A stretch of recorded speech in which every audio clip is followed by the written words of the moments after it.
semua dalam kasih Kristus. Mari kita siapkan hati kita yang terbaik. Kita siapkan diri yang terbaik buat kita memuji dan menyembah Tuhan.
Seumur hidupku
menjagaku.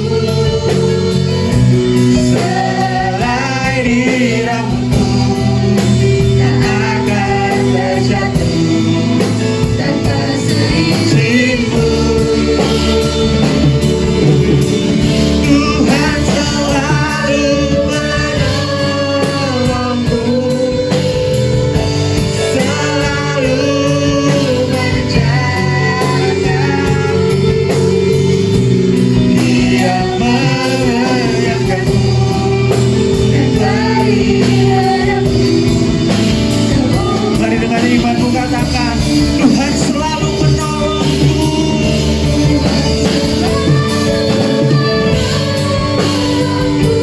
Yes Lord, pertolonganmu sempurna bagi setiap kami. Selai di rambutku tak akan terjatuh tanpa seizinmu. Tuhan selalu menolongku, selalu menjagaku. Dia menyayangiku dan peliharaku seumur hidupku. Sambil angkat kedua tanganmu dan katakan, Tuhan selalu menolongku. selalu menjagaku. Selai di rambutku tak akan terjatuh tanpa seizinmu. Tuhan selalu menolongku, selalu menjagaku. Dia menyayangiku dan peliharaku seumur hidupku. Dia menyayangiku Dan peliharaku seumur hidupku. Dia mengenyangkanku Dia mengenyangkanku dan dan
selamat bagi setiap kami.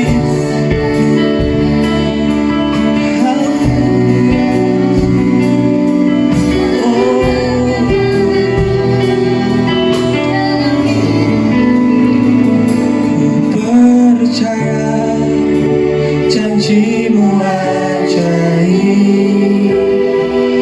terukir dalam kehidupanku. ku berserah di dalam kekuatanmu. Hanya Kau saya bagiku.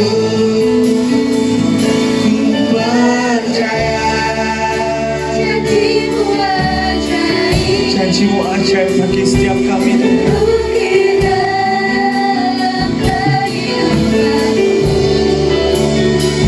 Ku berserah di dalam kekuatanmu.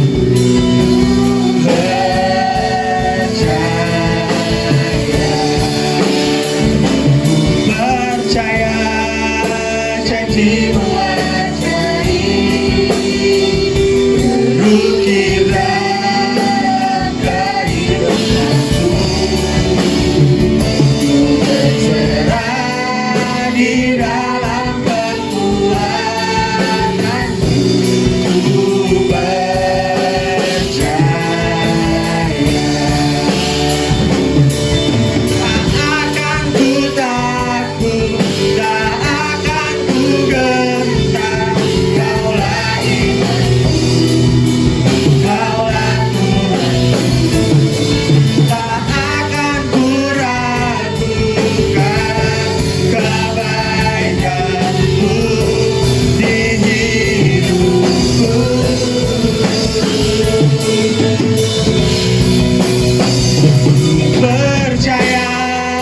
janjimu ajaib terukir dalam kehidupanku. Ku berserah di dalam kekuatanmu. Hanya Kau segalanya bagiku. Ku percaya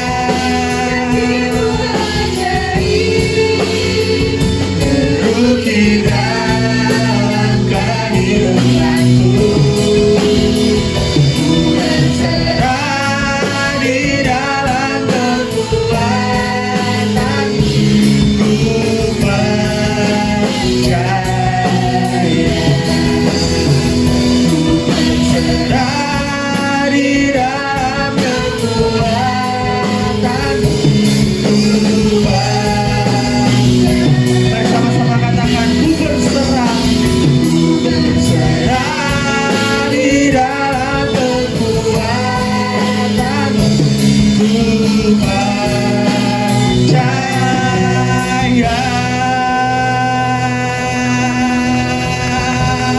Kami percaya Kau Tuhan penolong kami, Kau Tuhan pelindung kami, Kau Tuhan yang menjaga setiap kami. Terima kasih Tuhan, terima kasih. Kami taruh setiap iman percaya kami kepadamu. Sebab kami tahu Kau Tuhan yang luar biasa, Kau Tuhan yang hebat, Kau Tuhan yang sanggup melakukan segala perkara dalam hidup kami. Sore ini kami siap untuk mendengarkan firman-Mu Tuhan. Kami berdoa untuk hamba-Mu yang akan menyampaikan firman-Mu. Tuhan urapi hamba-Mu di dalam nama Tuhan Yesus. Haleluya. Amin. Shalom Bapak Ibu Saudara yang dikasihi Tuhan. Malam ini saya akan melanjutkan pembahasan minggu lalu. Saya akan berbicara tentang penyerahan hak, bagian yang kedua. Penebusan membuat kita kehilangan hak kita. Satu sisi ketika kita ditebus, ketika kita menjadi orang percaya, dosa kita diampuni, pelanggaran kita dihapuskan, surga disediakan, kita diangkat menjadi anak Allah, bahkan kita menjadi ahli waris kerajaan surga. Itu sisi yang pertama. Tetapi ada sisi yang lain. Ketika kita ditebus, maka kita harus melepaskan kedaulatan hidup kita. Kita tidak punya lagi hak atas diri kita sendiri. Firman Tuhan berkata, kita telah dibeli dan harganya sudah lunas dibayar. Kita sama seperti budak yang telah dibeli oleh tuannya. Budak itu sudah tidak punya hak lagi atas dirinya sendiri. Minggu lalu kita belajar tentang Maria, ketika seorang malaikat mendatangi dia dan menceritakan rencana Allah atas hidupnya, bahwa Allah akan memakai dia menjadi ibu dari juru selamat. Dia tidak berargumentasi, dia tidak menolak apa yang dikatakan oleh malaikat itu, tetapi dia berkata, aku ini hamba Tuhan, jadilah padaku menurut perkataanmu. Jadi dia ikut apa maunya Tuhan. Nah, hari ini kita akan belajar dari seorang raja yang bernama Daud. Daud ini seorang yang sangat luar biasa ya. Allah berkata, Allah menyatakan bahwa Daud ini seorang yang berkenan. Setelah saya pelajari kisah ini, menurut saya pantas Tuhan bilang dia ini seorang yang berkenan, karena Daud ini memiliki karakter yang luar biasa. Hatinya tulus, hatinya baik. Karena itu saya ingin kita sama-sama belajar dari Daud ini. Daud betul-betul seorang yang telah menyerahkan haknya kepada Tuhan. Suatu hari ketika ada orang mengabarkan berita yang kurang bagus, berita yang tidak enak, orang itu berkata bahwa anaknya yang bernama Absalom memberontak. Absalom dengan strateginya yang licik mempengaruhi dan mengambil hati rakyat. Dan hal itu dikabarkan kepada Daud. Kalau seandainya Daud itu saya pasti marah, saya pasti kecewa, saya pasti nyesel punya anak seperti itu. Banyak kali ibu-ibu kalau lihat anaknya tidak benar ya, getun gitu ya, tahu waktu cilik dipites katanya begitu. Itu jok tapi cukup dalam begitu ya. Saya pasti nggak bisa diterima dengan apa yang dilakukan oleh anak saya. Saya pasti marah dan berkata, dasar anak kurang ajar gitu ya, bisa berontak. Padahal tanpa Absalom memerintah, tanpa Absalom meminta, maka kalau menurut ini ya aturan ya, Absalom itu kan anak pertama, sebetulnya memang kerajaan itu akan jatuh kepada Absalom. Ngapain dengan cara seperti itu? Tetapi apa yang dilakukan oleh Daud? Daud tidak kayak saya ya. Dia nggak marah, dia nggak kecewa, dia malah bilang kepada pegawai-pegawainya ketika dia mendengar berita itu. 2 Samuel pasal 15 ayat yang ke-14, kemudian berbicaralah Daud kepada semua pegawainya yang ada bersama-sama dengan dia di Yerusalem, bersiaplah, marilah kita melarikan diri, sebab jangan-jangan kita tidak akan luput daripada Absalom. Pergilah dengan segera, supaya ia jangan dapat lekas menyusul kita dan mendatangkan celaka atas kita dan memukul kota ini dengan mata pedang. Ketika Daud dengar berita tidak enak ini, dia tidak menggunakan kekuasaannya, dia tidak menggunakan kekuatannya untuk melawan Absalom, untuk menghancurkan Absalom. Tetapi dia malah pergi, dia malah ngungsi, dia malah menyingkir. Bisa saja Daud dengan kekuatannya, wong dia raja, dia punya pasukan, dia bisa dengan mudahnya menghancurkan Absalom. Tetapi itu tidak dia lakukan. Dia memilih untuk mengalah, dia yang pergi. Bahkan dia berkata kepada anak buahnya, ayo cepat ya, supaya Absalom tidak dapat menyusul kita, supaya kota ini tidak dihancurkan. Yang dia pikirkan bukan apa yang sedang dia timpa, nasib buruk yang sedang menimpanya. Bayangin dikudeta dengan anaknya sendiri, kekuasaannya direbut oleh anaknya sendiri, tetapi dia memikirkan kota di mana dia tinggal. Dia tidak mau terjadi pertempuran. Ini sesuatu yang luar biasa ya, bisa mengalah, tidak takut kehilangan kedudukannya, tidak seperti Saul. Ketika suatu hari, ketika dia mau berperang dan nabi tidak datang untuk mempersembahkan korban, dan ketika dia melihat rakyat sudah berserak-serak meninggalkan dia, dia takut kehilangan kekuasaannya. Kalau rakyat pergi semua, dia mau jadi rajanya siapa? Karena dia begitu cinta dengan kedudukannya, dia tidak peduli dengan Tuhan. Dan dia lakukan sesuatu yang menyakitkan hati Tuhan. Dia melanggar apa yang menjadi aturan-aturan Tuhan. Dia mempersembahkan korban dan dia mau pergi berperang. Daud tidak seperti itu. Dia tidak pernah mempertahankan haknya. Dia percaya bahwa segala sesuatu itu terjadi seizin Tuhan. Dan melihat rajanya pergi, maka imam-imam pun mengikuti mereka. Tetapi apa yang dilakukan oleh Daud? Daud menyuruh imam-imam itu untuk kembali ke kota. Daud berkata di dalam 2 Samuel pasal 15 ayat 25, lalu berkatalah raja kepada Sadok, bawalah tabut Allah itu kembali ke kota. Jika aku mendapat kasih karunia di mata Tuhan, maka ia akan mengizinkan aku kembali, sehingga aku akan melihatnya lagi, juga tempat kediamannya. Jadi Daud berpikir, menganggap bahwa apa yang terjadi itu seizin Tuhan. Dikatakan di ayat ini, kalau memang Daud dapat kasih karunia Tuhan, Tuhan pasti izinkan dia kembali ke kota. Dia pasti bisa melihat tabut itu lagi dan lihat kediaman tabut itu.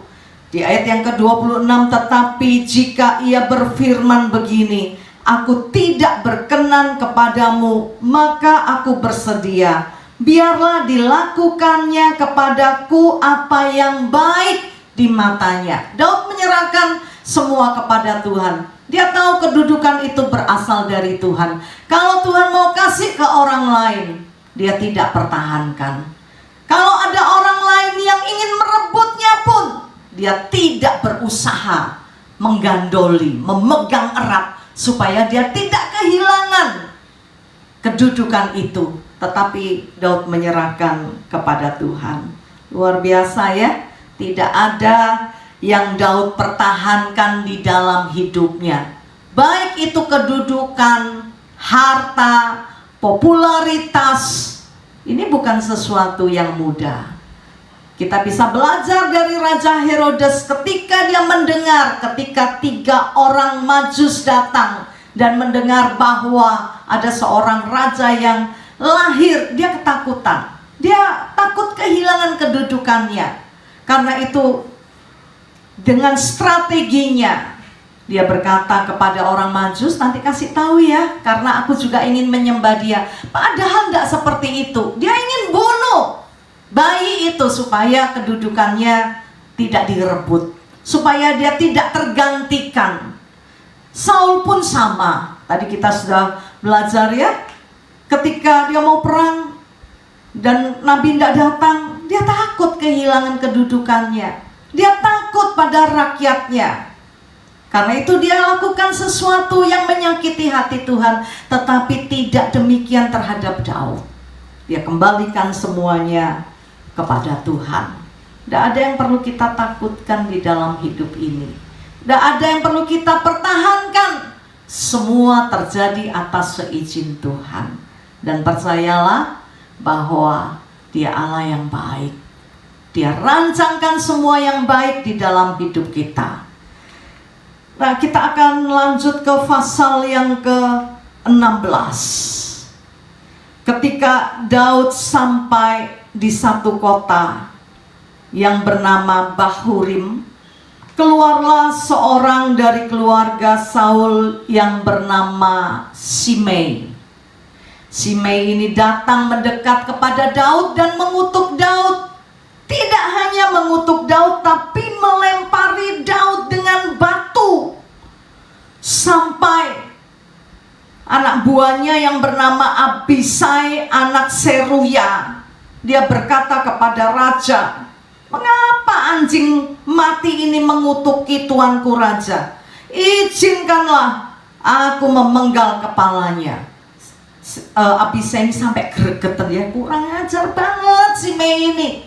Kok raja diam aja? Ya wis tak pateni ae, gitu ya. Tapi dia minta izin kepada Daud. Apa kata Daud, saudara? Di dalam 2 Samuel pasal 16 ayat yang ke-10. Tetapi kata raja, apakah urusanku dengan kamu, hai anak-anak Seruya? Biarlah ia mengutuk, sebab apabila Tuhan berfirman kepadanya, kutukilah Daud, siapakah yang akan bertanya mengapa engkau berbuat demikian? Pula kata Daud kepada Abisai dan kepada semua pegawainya, sedangkan anak kandungku ingin mencabut nyawaku.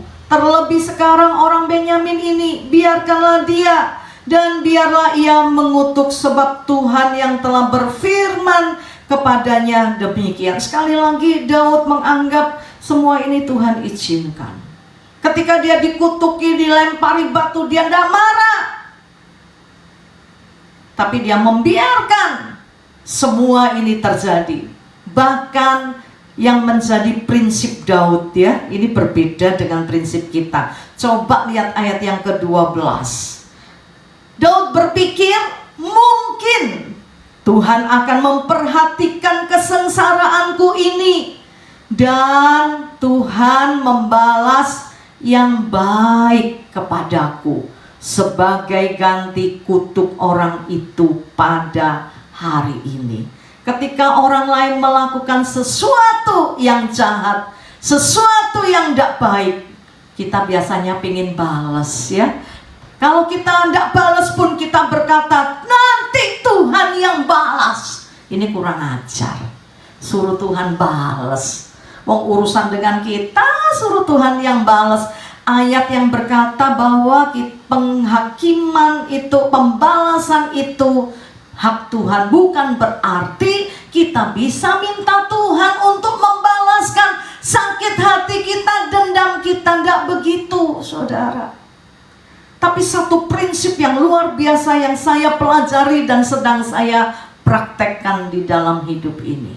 Ketika seseorang melakukan sesuatu yang tidak baik, saya belajar berpikir seperti Daud. Biar kesengsaraan ini, ya kalau orang mau lakukan sesuatu yang tidak baik, ya pasti sengsara lah, ya.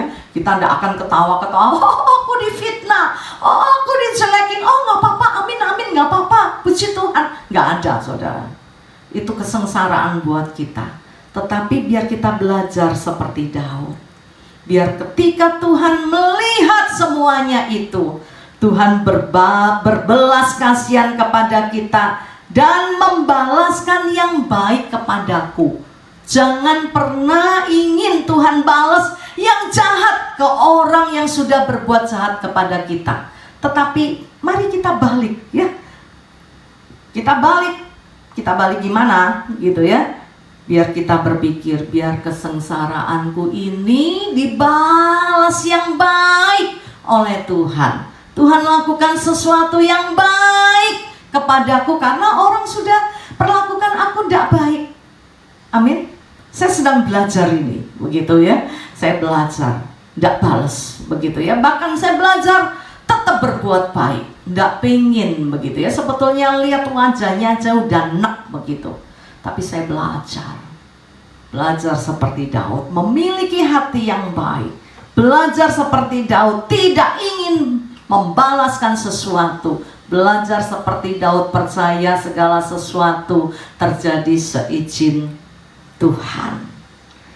Oke, kita lanjut ke pasal yang ke-18. Perikop di pasal yang ke-18 ini berjudul Absalom terpukul, kalah, dan mati. Dalam pertempuran, dalam peperangan antara Daud dan Absalom ini, apa yang dilakukan oleh Daud?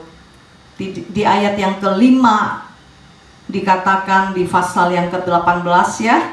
Dan raja memerintahkan kepada Yoab, Abisai, dan Itai demikian, perlakukanlah Absalom orang muda itu dengan lunak karena aku.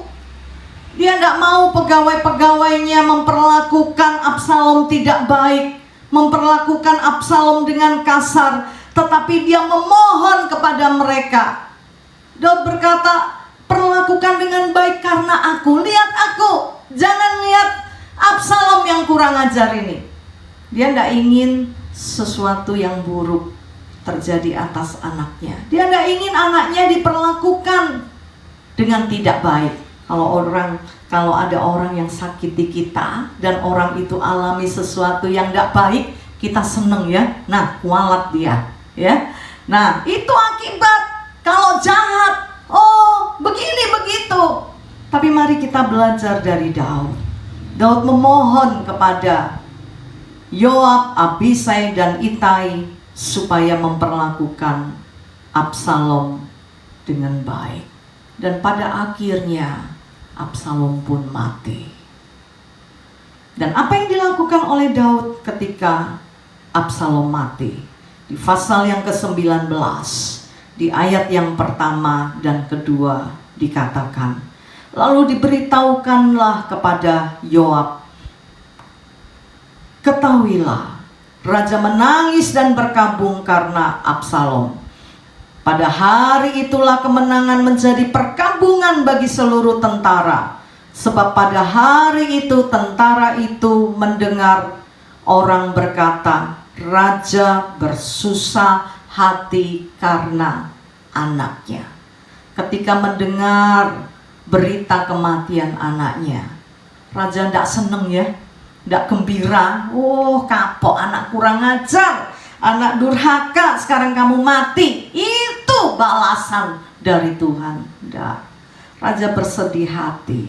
Dan di ayat yang keempat dikatakan, raja menyelubungi mukanya dan dengan suara nyaring merataplah raja, anakku Absalom, Absalom anakku, anakku. Dia meratapi kematian Absalom.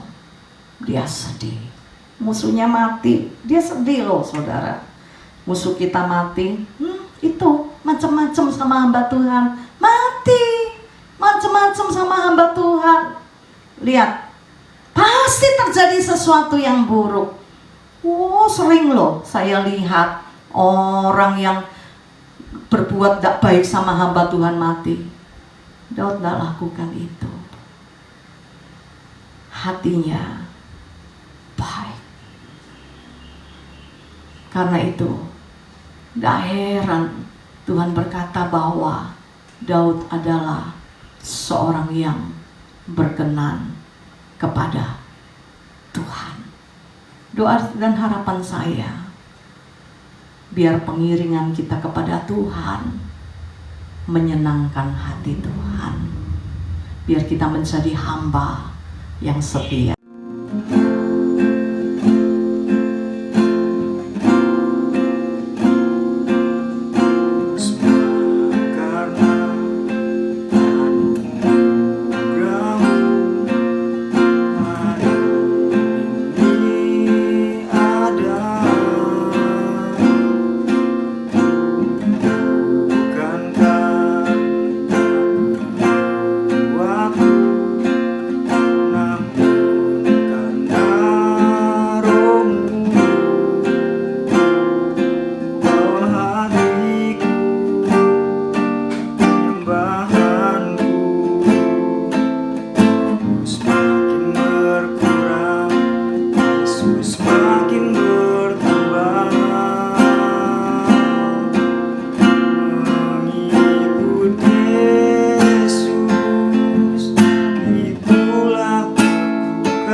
pujian yang kita dengar tadi menjadi doa kita. Kita menjadi hamba yang berkenan kepada Tuhan. Kita menjadi hamba yang menyenangkan hati Tuhan. Karena itu malam hari ini mari kita bersama-sama menyerahkan kedaulatan hidup kita kepada Tuhan. Tidak peduli apapun yang orang lakukan terhadap hidup kita, Dia Tuhan yang memegang kendali.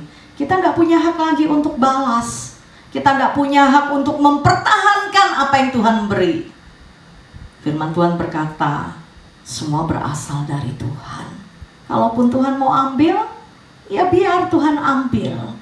Tapi kalau itu pemberian Tuhan, saya percaya kalau Tuhan yang membuka pintu, tidak ada yang menutupnya. Kalau Tuhan yang mengangkat kita, tidak ada yang bisa menurunkan kita. Amin. Angkat kedua tanganmu dan katakan, Engkaulah Tuhan, Engkaulah Raja, berdaulat atas hidupku, ku berserah penuh. Mari angkat tanganmu dan katakan, Engkaulah Tuhan, Engkaulah Raja, berdaulat atas hidupku, ku berserah penuh. Engkau yang berdaulat di dalam hidup kami Tuhan. Tidak ada satupun yang harus kami pertahankan.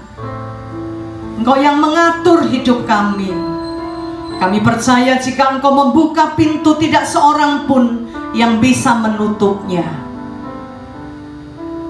Bila Engkau yang mengangkat kami, tidak ada seorang pun yang bisa menjatuhkannya. Karena itu kami serahkan hidup kami kepadamu. Kami berserah kepadamu Tuhan. Terima kasih Bapa, terima kasih. Bersyukur buat firman-Mu. Kami taruh firman-Mu di dalam hati kami. Dan biar kami hidup di dalam kebenaran firman-Mu. Menjadi hamba yang berkenan kepadamu Tuhan. Dan sebelum kami selesaikan ibadah kami angkat tangan ke surga. Yang terbaik dari Tuhan dicurahkan di dalam hidup kami. Haleluya. Kiranya Engkau memberkati aku berlimpah-limpah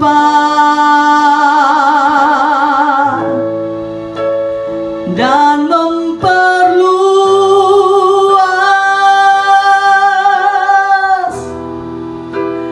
daerahku.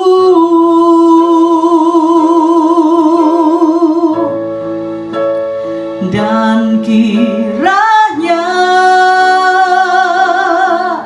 tangan-Mu menyertai aku dan melindungi aku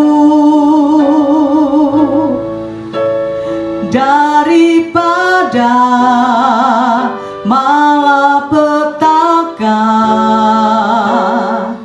sehingga kesakitan tidak menimpa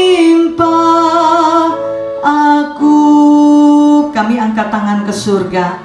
Kami terima berkat rahmat dan anugerah dari Allah Bapa, di dalam cinta kasih dari Putra-Mu yang terkasih, Tuhan kami Yesus Kristus, dan di dalam persekutuan dengan Roh Kudus menyertai kami mulai hari ini sampai Maranatha, Tuhan datang kembali. Yang percaya diberkati Tuhan bersama-sama katakan amin.